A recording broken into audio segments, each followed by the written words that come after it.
Il t'a créé pour sa gloire. Quand il te regarde, il se réjouit. Il se pose des questions. Qu'est-ce que je peux faire pour ma fille?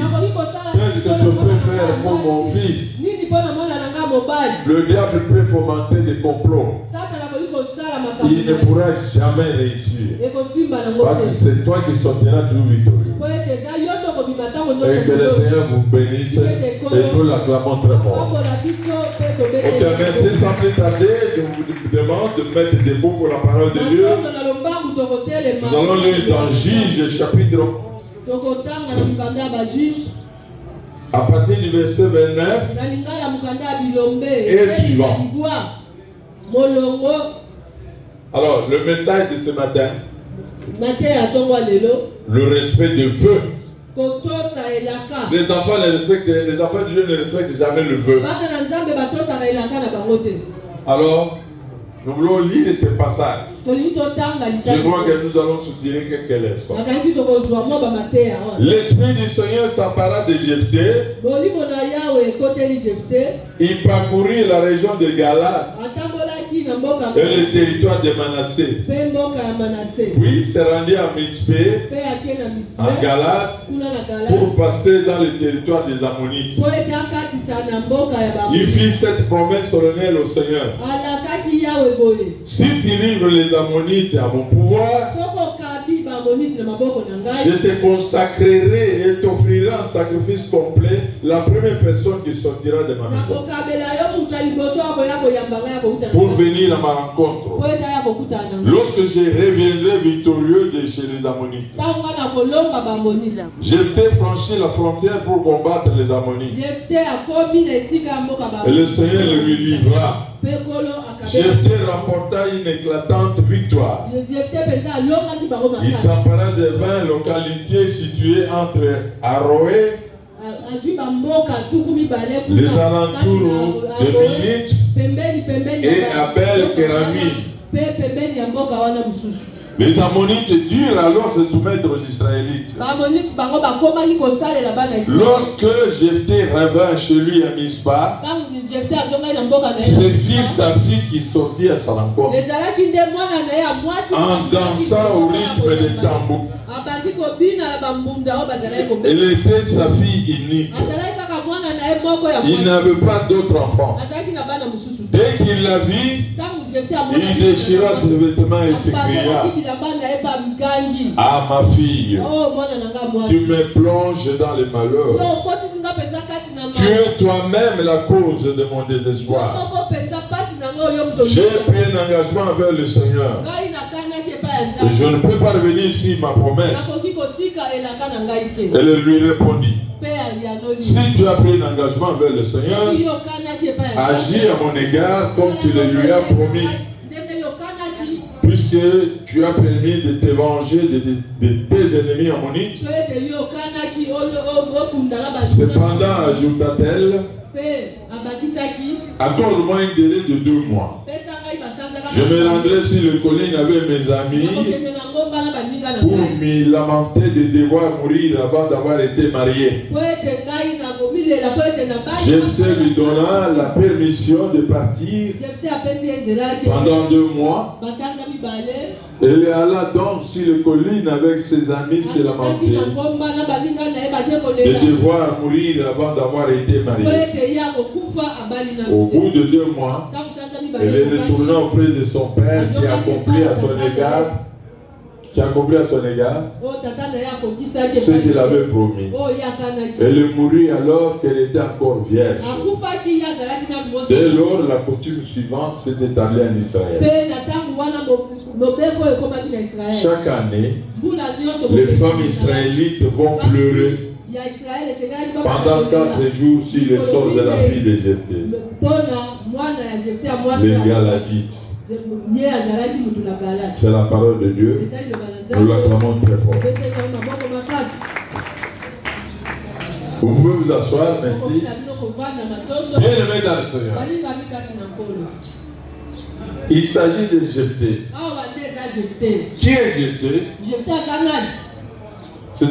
C'est un garçon d'une fille. Une pute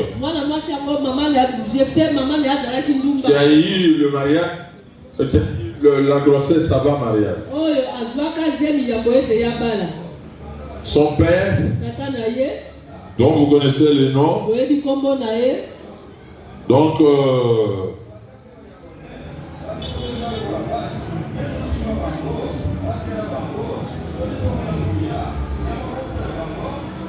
bon, vous allez voir son nom. Alors la Bible insiste beaucoup sur Jephthé. Peu importe le nom de son papa. Alors, mais Jephthé fit le premier-né, mais en désordre.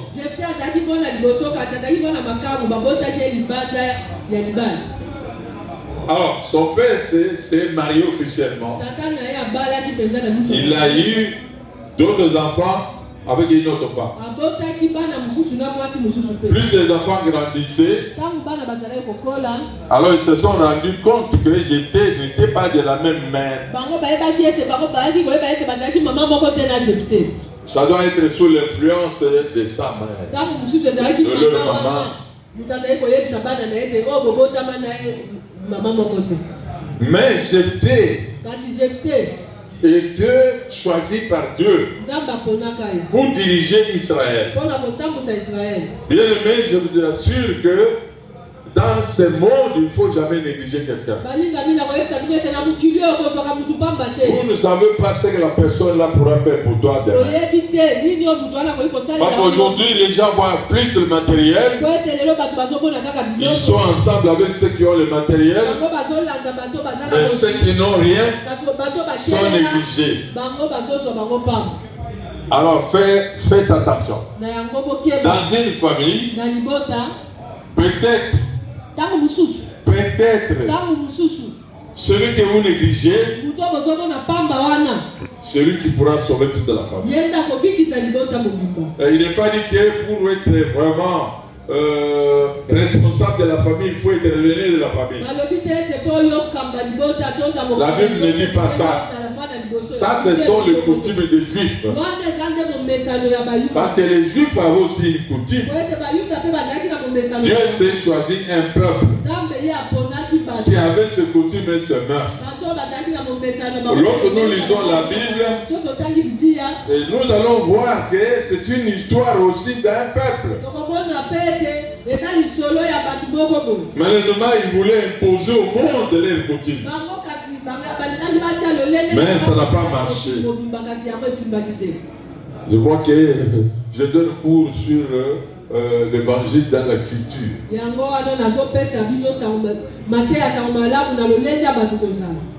Donc, Dieu dans la culture. Dieu prend la couleur de n'importe quelle culture. Il n'a pas besoin de prendre la culture des autres pour pouvoir les amener ailleurs. Il connaît votre culture. Il sait comment on peut vous apporter la parole dans votre vie. Alors, Jephthé fut négligé. Alors, ce frère lui disait, mais toi, tu es la femme d'une autre femme. Et pas n'importe quelle femme. Et il pique. Donc, tu n'es pas notre frère. Tu ne vas pas hériter l'héritage de notre père. Alors, tellement que Jephthé était embêté, il a décidé de quitter la maison. Il s'est retrouvé sur la rue, comme tous les enfants de la rue que vous connaissez. Alors là, il a commencé à former des groupes. La Bible appelle ces gens-là les gens d'expédition. En d'autres termes modernes, nous pouvons appeler des mercenaires. On pouvait les louer pour aller combattre les ennemis. Alors il est arrivé un moment où les Ammonites ont attaqué Israël. Qui sont les Ammonites? Les Ammonites. Ce sont les descendants de qui? Du neveu de tonton Abraham.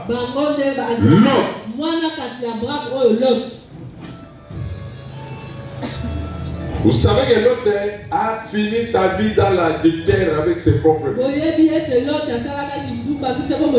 Ce n'était même pas la déterre, c'était l'inceste. Un jour, je vais vous donner un séminaire toute une semaine sur l'inceste. Il a eu des enfants avec ses propres filles. L'un s'appelait Moab, l'ancêtre des Moabites, les ennemis jurés d'Israël. L'autre c'est Ammon, alors l'ancêtre des Ammonites, les ennemis jurés d'Israël. Vous voyez, ce sont les enfants d'Abraham contre les enfants de Lot. Il y avait une guerre terrible entre ces enfants-là. Alors maintenant, Jephthé a été chassé. Lorsque les Ammonites sont venus attaquer Israël, alors Israël s'est trouvé faible par rapport aux Ammonites. Israël avait peur. Ne vous en faites pas. Même si aujourd'hui dans la famille on ne s'occupe pas de vous, ils sont informés de ce que vous faites. Ils sont en train de poursuivre pour savoir qu'est-ce qui se passe avec cet homme-là. Est-ce que la misère continue ou bien il y a un changement? Mais ils seront étonnés lorsque le Seigneur va t'élever. Ils viendront s'agenouiller devant toi. Parce que beaucoup de gens vont dire que c'est lui ou bien c'est quelqu'un d'autre. Et tu vas dire que c'est moi. Et tu vas bomber le torse que c'est toi. C'est toi qui as été élevé. Pourquoi il faut acclamer très fort le Seigneur? Parce que ça t'est élevé. Ça ne dépendra pas de toi. Ça dépend de sa volonté. Dieu veut nous transformer. Dieu a besoin de nous voir riches. Dieu a besoin de nous voir spirituellement forts. Dieu a besoin de voir chacun de nous changer.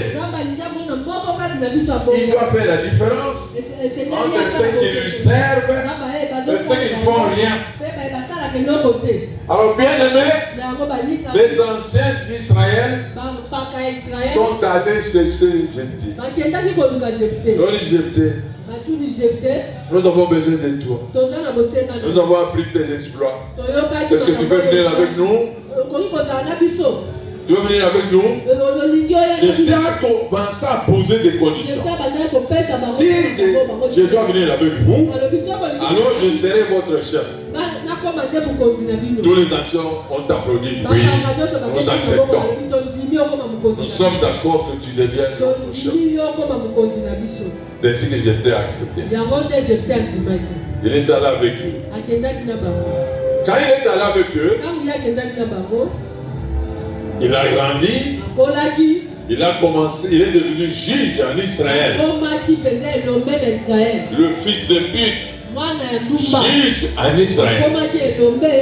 Alors, il y a encore une guerre qui a éclaté avec les Ammonites, toujours. Alors, cette fois-là, Jephthé fut marié. Alors, Jephthé avait une femme avec laquelle il n'a eu qu'une fille. Une seule fille. Pas d'autres enfants. Mais Jephthé, en allant pour combattre les Ammonites, il a dit au Seigneur, Seigneur, si tu me donnes la victoire, je vais t'offrir un sacrifice. La première personne qui sortira de ma maison pour pouvoir m'accueillir. Alors c'est à ce moment que je vais rentrer victorieux, parce que Dieu a permis qu'il puisse remporter la victoire. Parce qu'il avait quelque chose dans lui que les autres n'en avaient pas. Mon frère, ma soeur, si tu es attaqué de temps en temps par le diable, c'est parce que tu as quelque chose de spécial que les autres n'ont pas. Si tu n'as rien, le diable ne t'attaquera pas. Si tu es tout le temps tourmenté, c'est que tu as quelque chose de spécial de la part de Dieu. J'étais avec quelque chose que son père n'avait pas. Et pour ses frères, qui ont commencé à le mépriser, ses frères ont commencé à le mépriser, à le déconsidérer. Ils voulaient limiter Jephté avec l'héritage de leur papa. Dieu va prendre Jephté, il va l'élever, à tel point qu'il va contrôler toutes les banques. Donc la banque nationale. Alors que ses frères voulaient limiter Jephté avec tout simplement l'héritage de leur papa. Mais le Seigneur va l'élever pour lui donner de gérer tout un pays. Mon frère, ma soeur, ne te contente pas de ce que tu as maintenant. Crois que Dieu va te transformer. Il va te donner beaucoup. Parce qu'il te connaît. Il t'aime. Les gens de ce monde peuvent te mépriser. Mais le Seigneur ne pourra jamais te mépriser. Alors ici nous voyons le sens du vœu. Le respect de vœu. Mais nous prenons de vœu, mais nous ne respectons pas. Ce n'est pas bien. Lorsque vous lisez dans Ecclésiaste, vous allez voir que autant n'est pas fait de vœu, car Dieu n'aime pas les gens. Il les appelle, quand on traduit ça dans une langue française facile, Dieu n'aime pas les insensés ou les imbéciles qui prennent des engagements sans toutefois les honorer. Mon frère, as-tu pris l'engagement dans cette église? Est-ce que tu as honoré ça? Tu as des problèmes avec Dieu. Tu as des problèmes avec Dieu. Il faut réaliser le vœu. Même si ça te coûte cher. Mais regarde maintenant ce qui s'est passé avec Jésus. Il a fait un vœu devant Dieu. Seigneur, si tu me donnes la victoire, la première personne qui sortira de mon palais, car il fut juge, le juge en Israël jouait deux rôles. Prophétique et politique. Est-ce que vous comprenez? Alors, il avait un grand palais. Il y avait beaucoup de gens dans son palais. Il avait des esclaves. Il avait des ministres. Il y avait toutes sortes de personnes dans son palais. Mais lui, en faisant un vœu, vous savez, comme il y avait beaucoup de gens dans son palais, il y aura quelqu'un qui sortira. Peut-être ça sera un esclave. Alors, il souhaitait avoir peut-être un esclave. Ou bien l'aide de ses ministres. Pour qu'il puisse le sacrifier. Mais, après la victoire, quand il est rentré, qui va sortir de son palais? Sa fille unique.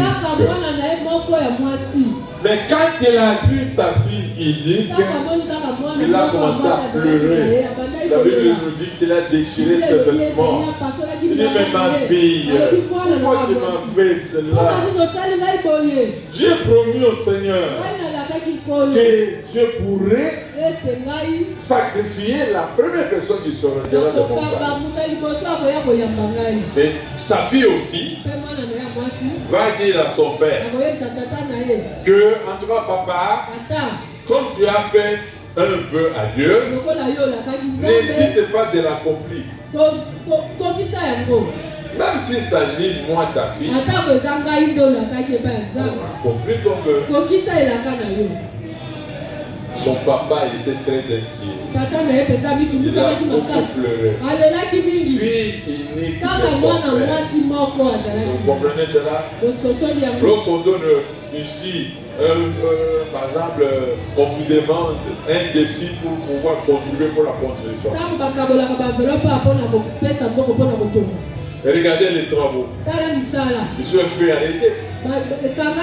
Pourquoi? Parce que nous devons pour l'argent. Les tôles sont là. On ne peut pas mettre les tôles. Pourquoi? On n'a plus l'argent. Parce que nous devons mettre une gouttière. Parce qu'il faudrait que l'eau aille chez les voisins. Alors nous avons emprunté le chevron que vous voyez. Aujourd'hui on doit à la personne qui nous a emprunté $230. Mon frère, l'église ne peut pas avoir cette esprit. Et surtout une église qui a de belles femmes pauvres. Une église qui a de belles hommes. Vous ne pouvez pas avoir, ne peut pas manquer 230. Cela ne suffit pas que 230 seulement. On doit acheter la gouttière. On doit payer l'ingénieur qui est en train de nous faire ce travaux. Vous voyez avec quelle rapidité nous sommes en train d'avancer. Parce que nous voulons la semaine prochaine qui est des dons. Mais moi je crois que vous êtes capable. Même si vous n'avez pas pris l'engagement, vous pouvez prendre l'engagement. Même si vous, tel que vous êtes là, vous avez déjà pris plusieurs engagements que vous avez respectés. Mais Dieu connaît ce qu'il va faire. Tout à l'heure, j'étais en train de causer avec une de mes filles. Il ne faut pas dire que quand je cause avec mes filles, tu vas me poser des questions de savoir, mais donc le pasteur a ses filles préférées. Le fait d'être là, vous êtes toutes mes filles. Vous êtes mes filles. Quand vous êtes mes filles, vous savez que le papa a le droit de vous demander ce qu'il a besoin. Parce que je voudrais que vous puissiez me donner l'argent. On va donner à l'ingénieur pour qu'il termine le tour. La semaine prochaine, il faut qu'on mette les tôles. Après les tôles, nous devons nous arranger avec les voisins. Parce qu'on doit arranger le mur. Après cela, il faut mettre des carreaux. Après les carreaux, on achète des chaises. On n'aura plus besoin de chaises. C'est démodé. Parce que nous voulons avoir une église moderne. Parce que c'est une église où il y a des belles femmes et des hommes qui sont très beaux. Est-ce que vous croyez que vous êtes belles et beaux? Est-ce que vous croyez? Alors si vous croyez, applaudissez alors le Seigneur. Vous avez plus de valeur. Vous avez beaucoup de valeur. Parce que votre pasteur, c'est aussi un homme valeureux. C'est un homme de valeur. Je ne suis pas n'importe qui. Je suis un homme de Dieu. Dieu m'a choisi. Il m'a mis du néant, il m'a élevé à tel point que aujourd'hui, même sur le plan scientifique, j'y suis. Alléluia. Amen. Combien d'églises qui ont des pasteurs qui sont des docteurs ici? Même au niveau de notre pays. Il y a des gens qui sont en train d'acheter des diplômes.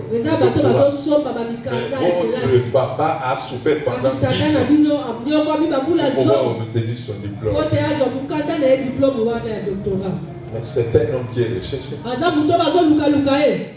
Et vous allez voir que beaucoup de choses vont changer. Dans cette église, beaucoup de choses vont changer. Beaucoup de choses vont changer. Amen. Bien-aimé, nous voyons Jéphthé qui a pris l'engagement de respecter le feu.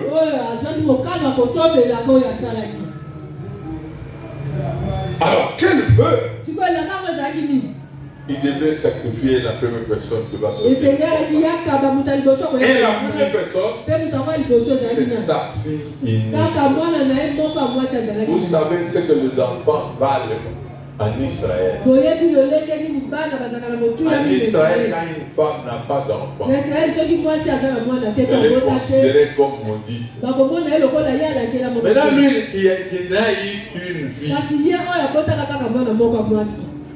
Donc après sa mort, qui va monter sur le trône? Vous voyez la souffrance de Jésus. Nous nous arrêtons là. Mais nous ne savons pas. Après ce que Dieu a fait encore. Bien qu'il était déjà élevé en dignité, Dieu l'a élevé sur le plan financier, sur tous les plans. Et Dieu lui a donné beaucoup de pouvoir. Et la Bible dit que dans les temps de Jésus, aucun pays n'a osé jouer avec Élisa. Tout comme toi, aussi longtemps que tu es en vie, il n'y aura personne qui voudra s'amuser avec votre famille. Votre famille, à cause de toi, toute la famille sera bénie. Tu es le choix de Dieu. Alors il faut montrer l'exemple. On ne peut aimer sans donner. Quand on aime, on donne. Mais nous aimons, nous disons que nous aimons. Si je prends l'exemple des jeunes gens ici, il y a même certains hommes infidèles à leurs épouses. Ils sacrifient beaucoup d'argent. Tu as acheté des maisons à leur concubine pendant que sa femme est dans une maison de location avec ses enfants. Ce sont des gens que la Bible appelle les agramantons. Un groupe d'imbéciles. Ce n'est pas une injure. L'autre insensé ne suit pas une injure. Vous savez, mon directeur de thèse est allé faire une conférence au Tchad. Arrivé au Tchad, il est allé à l'université. Alors, vous savez, au Tchad, il y a beaucoup de musulmans. Et lui, quand il a parlé sur le verset qui est dans Romains. Romains 12. Verset 1 à 2. Là, il a démontré que l'insensé dit que Dieu n'existe pas. Est-ce que nous, les hommes de science, qu'est-ce que nous disons? Nous disons, qu'est-ce que nous pouvons dire? Nous pouvons être considérés comme des insensés. Parce que c'est la Bible qui le dit. L'insensé dit que Dieu n'existe pas. Quelle que soit ta science, si tu nies l'existence de Dieu, tu es considéré comme un insensé. Tu es plus que les ignorants que tu vois sur la rue là, qui ne connaissent rien, qui n'ont pas étudié. Un homme de science, c'est quelqu'un qui est sensé, qui a la connaissance. Vous savez, ce jour-là, il a amené les gens à la réflexion. Parce que la différence entre l'enseignement et la prédication, je vous apporte la prédication. La prédication touche le cœur, tandis que l'enseignement touche l'intelligence. Ça touche l'intelligence. Ça mène l'homme ou la femme à la réflexion. Vous comprenez la différence? Ça, c'est l'enseignement. Mais vous vous dites, homme de science, vous niez l'existence de Dieu. Alors vous êtes des insensés. À la fin, ses collègues, il y a eu des débats là-bas. Il y a une partie, donc le groupe s'est créé en deux. Alors il y avait un groupe qui ont accepté Jésus comme Seigneur et Sauveur. Et ceux qui sont restés dans leur ignorance. Il disait toujours que quand quelqu'un préfère rester dans son ignorance, il faut le laisser dans son ignorance. Alors le Seigneur dit que parce que tu as refusé la connaissance, tu ne pourras jamais être mon serviteur, ni ma servante. Parce que tu as oublié la loi, moi aussi j'oublierai tes enfants. Comment le Seigneur peut oublier mes enfants? Parce que je ne veux pas avoir la connaissance. Bien-aimés dans le Seigneur, je vous invite à la réflexion. Nous devons changer notre façon de voir les choses. Toi, tu vois le présent. Dieu voit non seulement le passé, non seulement le présent, il voit aussi l'avenir. Il ne tient pas compte de ce que tu es maintenant. Il tient compte de ce qu'il va faire pour toi. Comment tu vas tu seras l'homme le plus important. Amen. Tu seras une femme la plus importante. Tu seras recherché.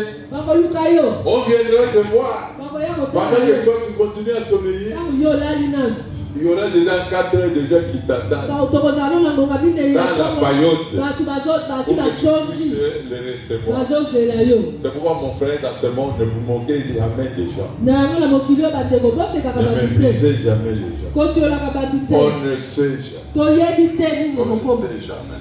Jeune fille, ne regarde pas le pied de la personne qui se présente devant toi. Tu ne sais pas ce qui deviendra. Alors, les gens en question a des souliers liseux. Il a des pieds qui ont la forme d'une roue. Comme une roue. Donc, ces pieds-là vont porter les souliers et personne n'a porté la tente. Il faut faire attention.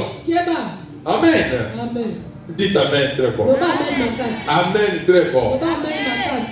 Alors, bien aimé, je voudrais que nous puissions nous rendre compte. Nous examiner combien de fois nous avons pris des engagements. Des engagements que nous n'avons pas. Aujourd'hui, je vous dis au nom de Dieu.